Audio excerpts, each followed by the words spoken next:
అందులోనే నేను కాన్సెప్ట్ పెట్టాను. ఒకడేమో అభిమానిలాగా ఆ థియేటర్లో గోకుల్ థియేటర్కి వెళ్తాడు, అక్కడ గుర్తు చేసుకుంటుంటాడు గబ్బర్ సింగ్ అప్పుడు టికెట్ల కోసం తోసుకుంది, ఇప్పుడు చూస్తే అది ఖాళీగా ఉంటుంది.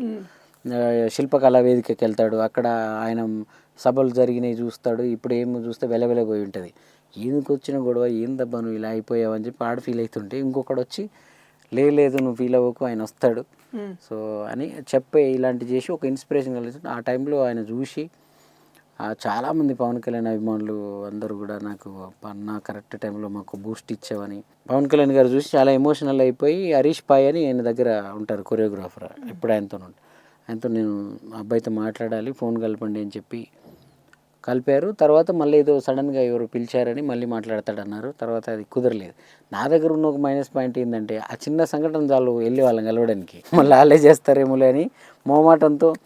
మేజర్గా ఏంటంటే ఈ పనులు చేసుకుంటూ ఉంటాను, పని తర్వాత పని, ఏదో పని వచ్చిన పనే నేను అద్భుతంగా భావిస్తూ దాన్ని న్యాయం చేయడానికి కష్టపడుతుంటాను కాబట్టి ఆ టైం కూడా దొరకక కలవలేకపోయాను. కానీ ఆ ప్రయారిటీ అవకాశం వస్తే సందర్భం వస్తే వెళ్ళాలి వెళ్ళాలి అంతే.